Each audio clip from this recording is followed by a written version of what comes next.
A Swift Kick in the Ass, episode 160.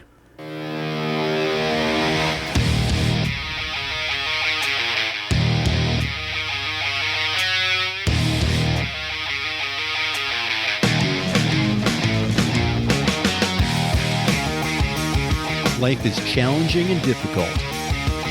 No one gets out alive. Time to suck it up, Buttercup. Get ready for a monster-sized boot, aimed to help you get traction on personal change and get living. I am John Curran, your host. Join me as I share my journey, exploring the forces that motivate us to change and help us get through whatever life throws at us. A swift kick in the ass. Life on your terms.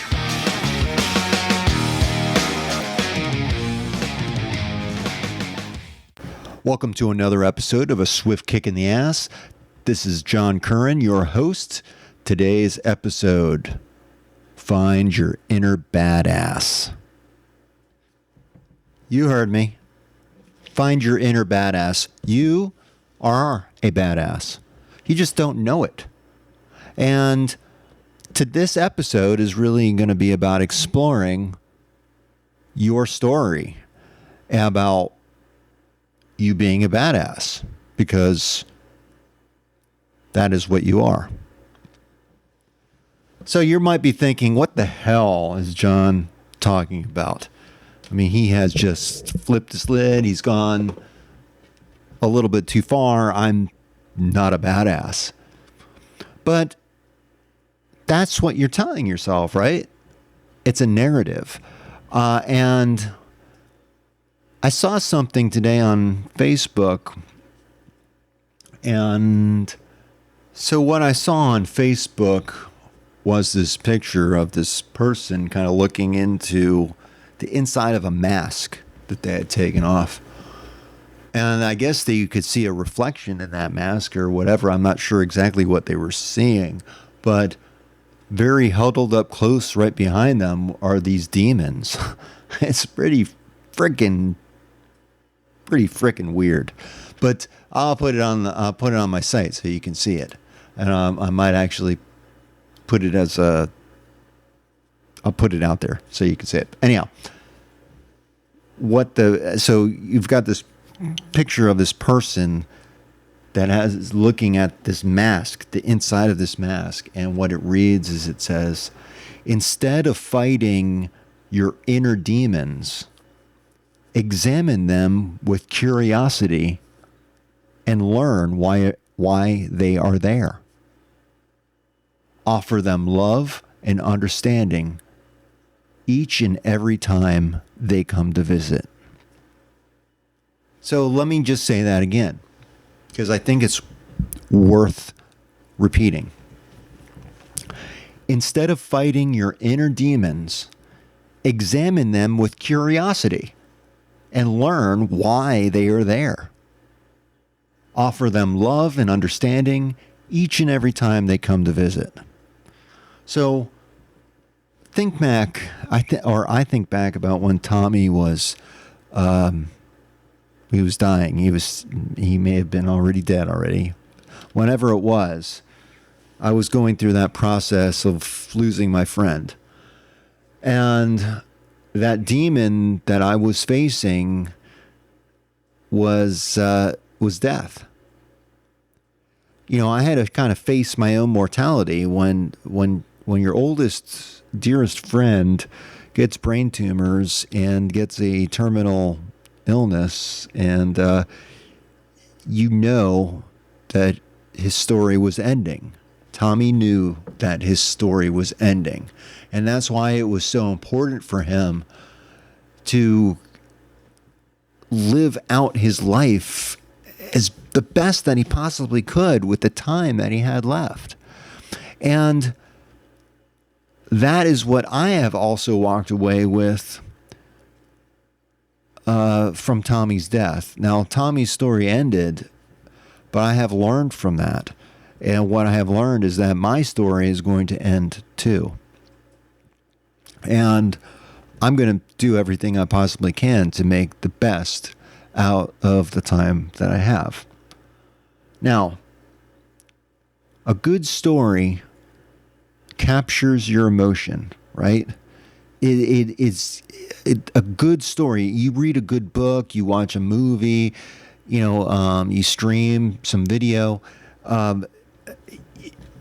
You get caught up in this story and it gets emotional, right?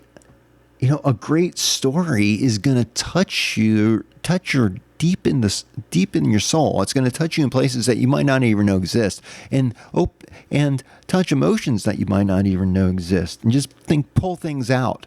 Like there's a movie, I think it's called The Judge, and it's about Robert Downey Jr.'s in it, and he goes back to his town because his father is dying, and he's a lawyer, and he has to deal basically with his father and the death of his father.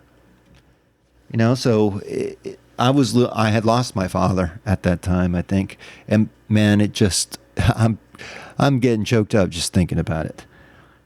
Like I said, a good story is going to tug at your heartstrings. So,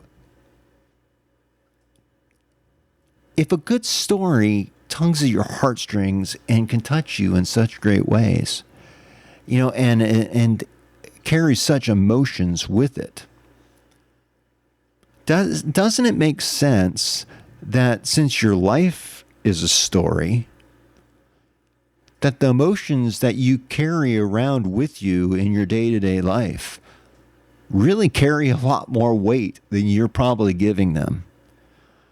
These emotions lead us to making different decisions in our lives. Some people really let their emotions control their lives. I work very diligently not to allow my emotions to, be that big of a part of my decisions. But that's just me. But my life and your life, it's a story. And I want my, happiness. I want my life to be about happiness. And the emotion that you carry with your life, it does become your life and your life story. Think about how important this is and how the decisions that you make and really contribute to that. So think about, I guess if you have a decision to make, I think what I'm going to do is I'm going to start thinking about, how does this contribute to my story? Does it, is it a good part of my story? Is it a bad part? I might get to know it a little bit better. Now, going back to that picture, and going back to what I was talking about, Tom, when he was dying, that was very emotional. And when we go through big life change, it is extremely emotional. And at that time, go back and listen to those podcasts, you'll see that I learned through Tom to embrace the suck. And I equivalent embrace the suck to, instead of fighting your inner demons, examine them with curiosity and learn why they're there. Get to know them. Take them out for a beer. Get buddy.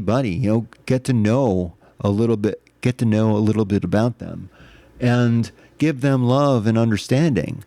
I think I try to practice this every day. When I get pushed back, there's a lot of hatred in this world. And we really do have a choice about what we put out there in this world. Now, hate is an emotion. So is love and understanding. And I try to live that life.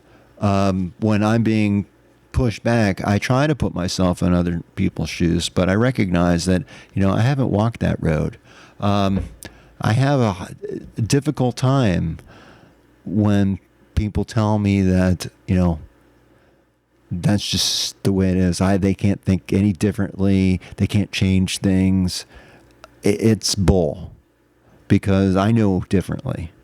I really think that this concept of embracing the suck, and instead of fighting your inner demons, confront them. Not in an aggressive way, but stand up and say, hey, take notice. I guess confront, take notice of them, and get to know them, examine them. I think that brought me out of that funk and that depression that I was most definitely in when Tommy was sick. And look at all that came out of it. My life story has changed. Tommy's has ended. Mine continues. And it is better than ever.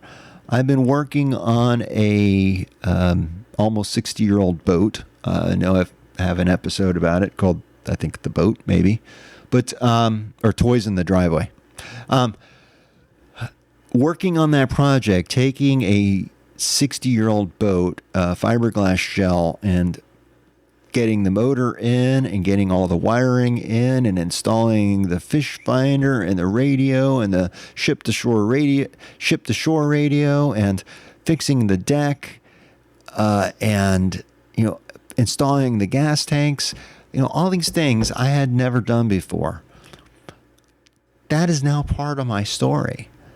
I now know how to work fiberglass. It's kind of cool. I know how the power tilt works.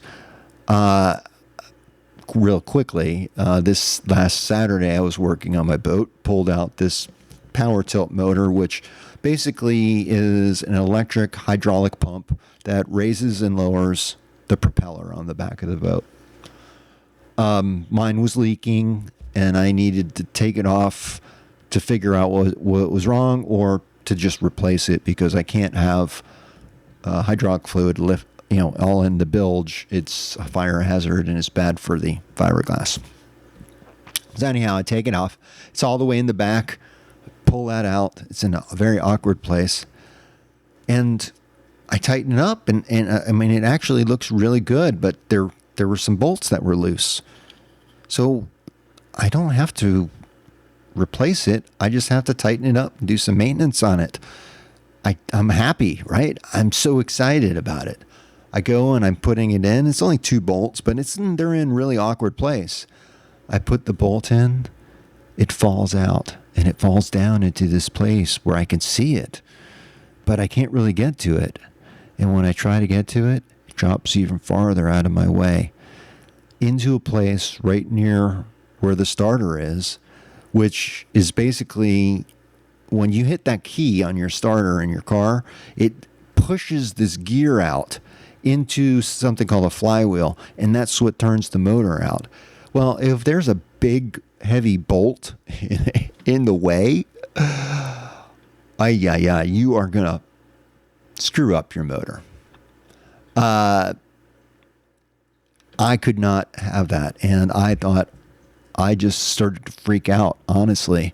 I was so mad. I don't think I've ever cussed that much in my life. I got extremely frustrated. I really just thought the narrative I was telling myself is that I'm screwed, and I screwed myself over, and I effed myself over. And it was not good. But through my training,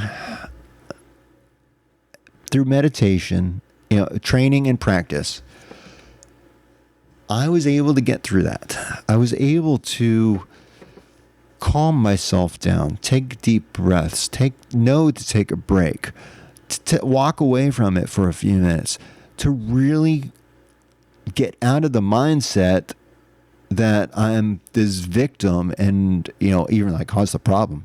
That I had a mindset that I needed somebody's help. I'm trying to call out to friends to get tools, like a camera, so I can maybe see where the bolt is, instead of really doing just what I knew I needed to do. And that was I got to pull off a starter. I got to see if I can find the bolt. But the starter's the best place to pull it off. I had to problem solve.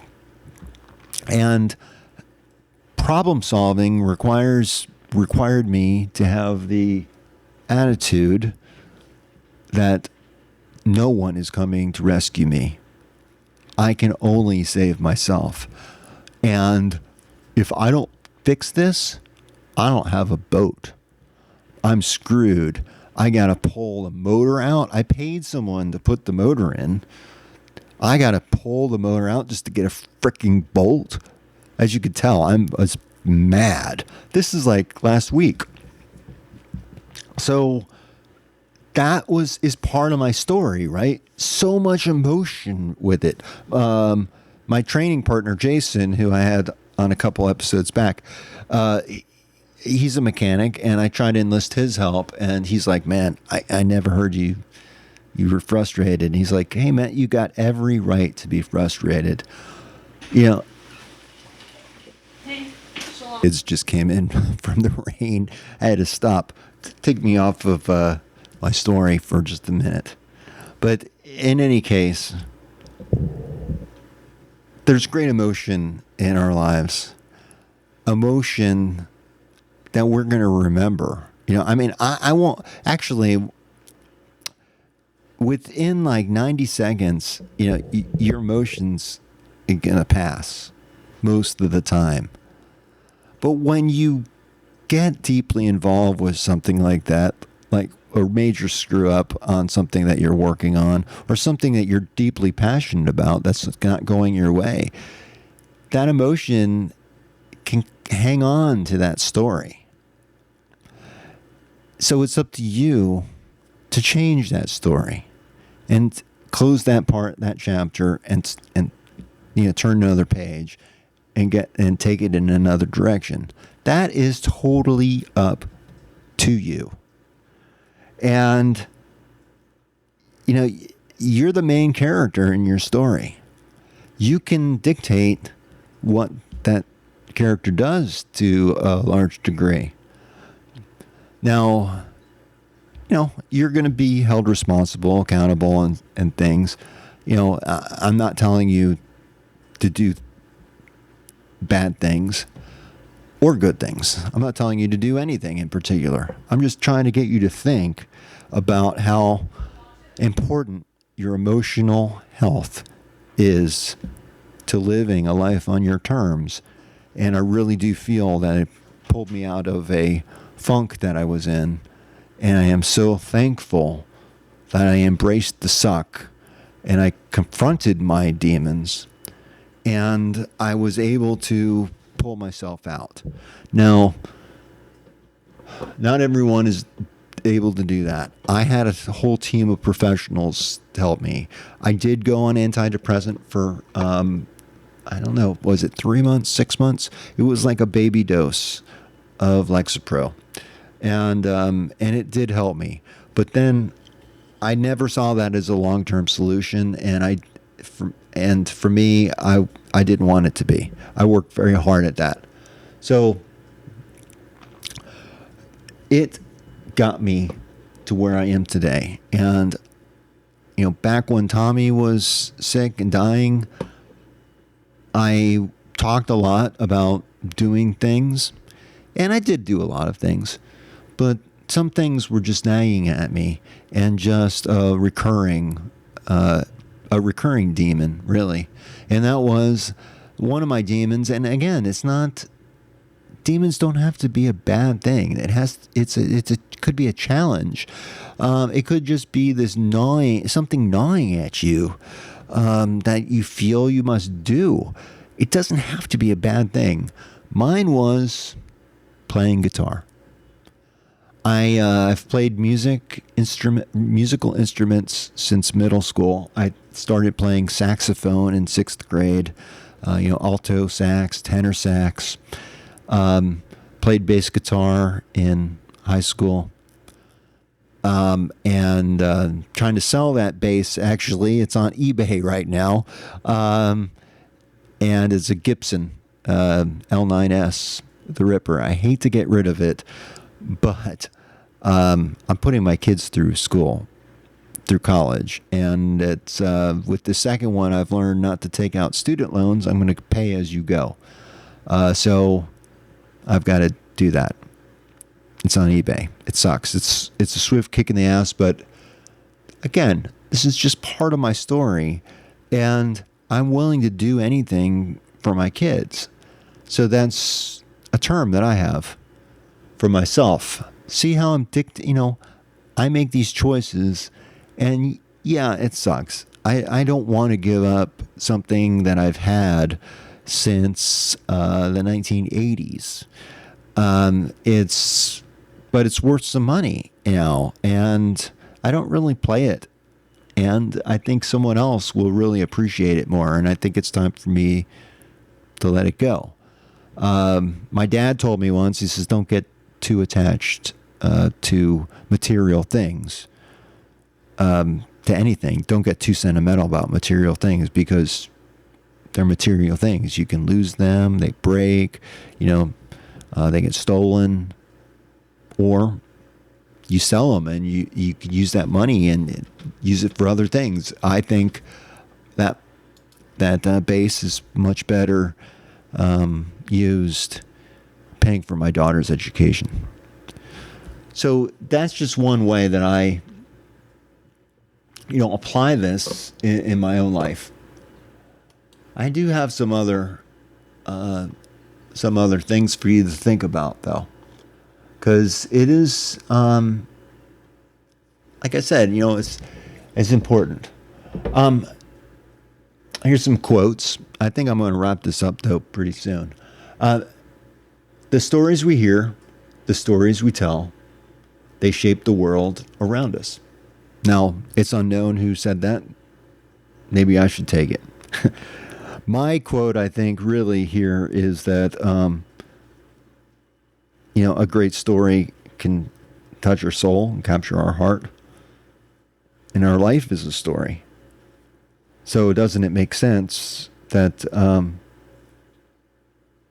we pay attention to the emotion that we carry on a day-to-day basis? Now, because the only one you have is your life, so you might as well make it count.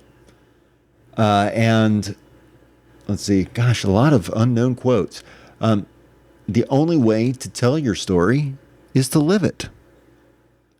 And, everyone loves a good story. Just think about what power stories have in our lives. They can motivate us to do so many different things. I mean, especially when combined with a visual, a photograph.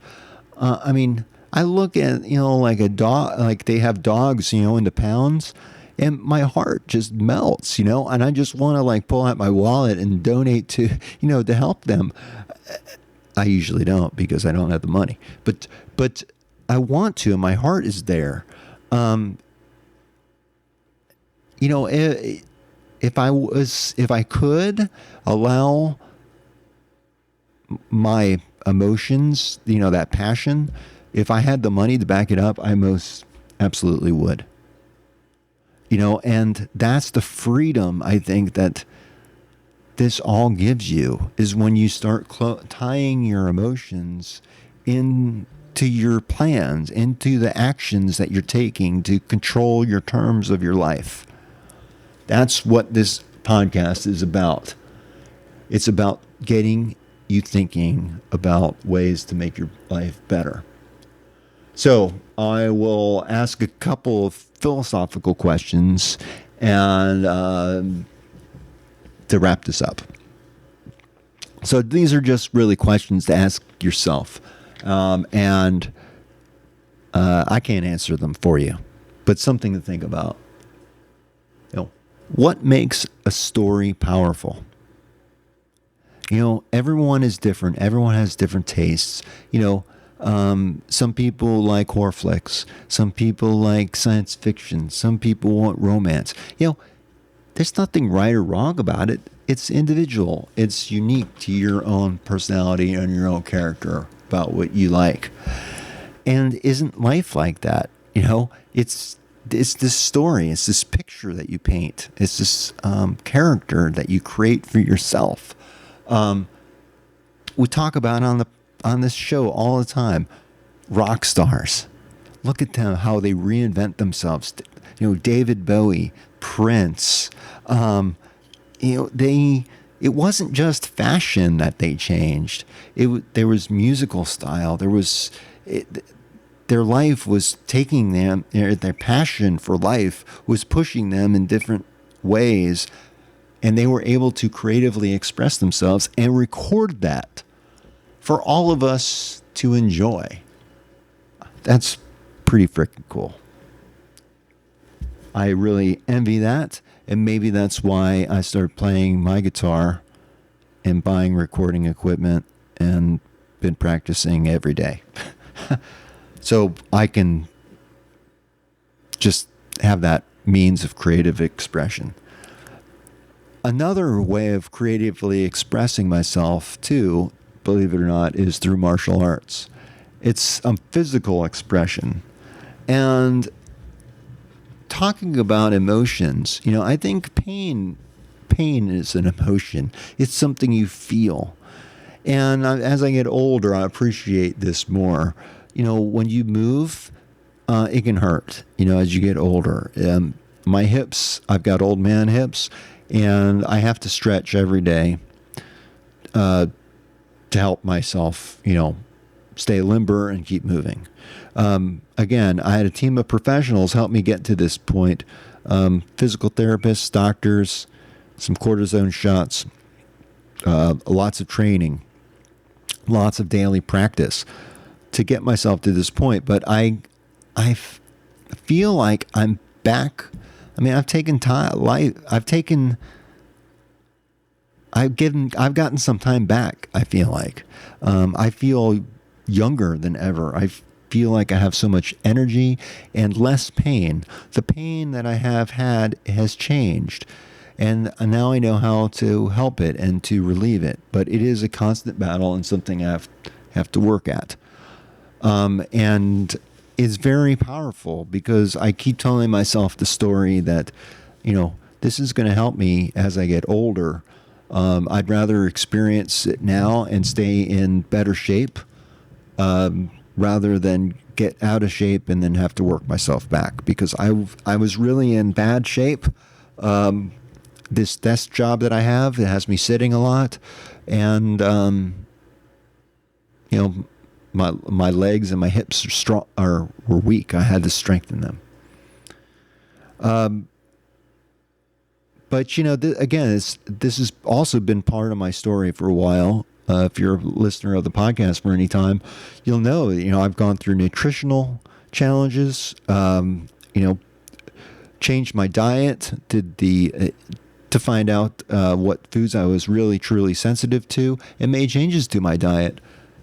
So these things all could make up a part of my story and a part of who I am. And with it, I think the emotion has pushed me to success. And it can help push you, because you're really the only one who's going to get you there. Help is not arriving. I can't help. I can help you form some thoughts and get you thinking about different things, but you're the only one who can take action. And think about how the stories that you're telling yourself, you know, shape your perception of the world. Now, I could sit around and tell myself that I'm getting old. I might as well just accept it, order a nice lazy boy, and just relax, kick back, enjoy, right? But I'm not happy doing that. I like to stay moving. And in fact, I find that the more I move, the more I want to move.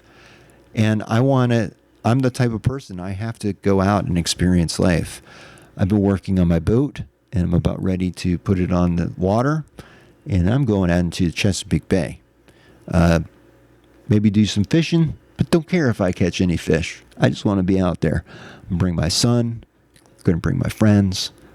I'm going to live life to its fullest based on, my narrative and the stories that I create. And I'm going to continue to tell on this podcast.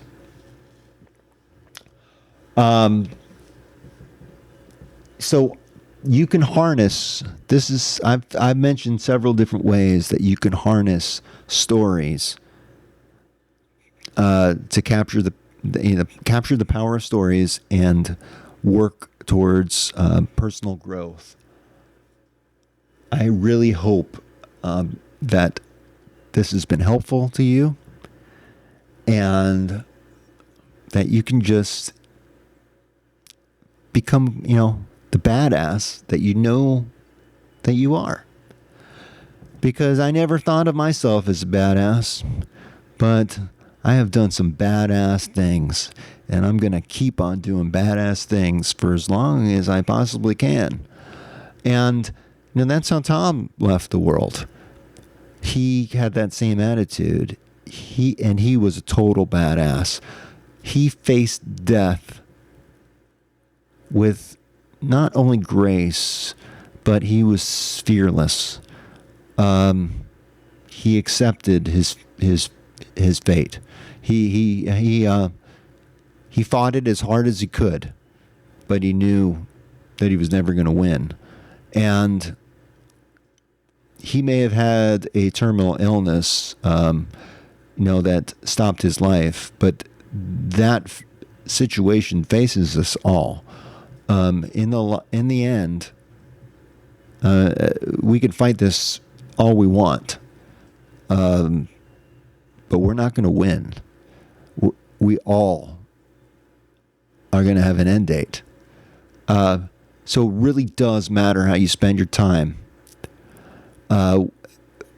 Doing things, thinking about things, and how you feel about things. It's all part of the big picture, and it all contributes to a life on your terms. So until the next time, this is John Curran, your host of A Swift Kick in the Ass. Keep kicking ass. Be a badass.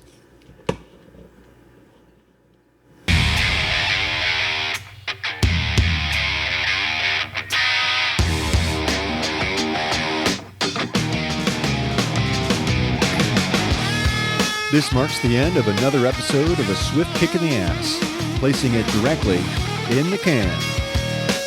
As much as I like to talk, even I have my limits. It's time to go. Catch me on the next show. For better or worse, whether you like us or not, please leave comments wherever you get your podcasts. Follow us on Twitter. Visit our home on the interweb. I think you can leave me a voicemail there. You can also email me at john@aswiftkickintheass.com. It's been my extreme pleasure. I hope you got a lot out of it. I hope you got your ass moving. Until then, until the next time, I'm out of here. Peace.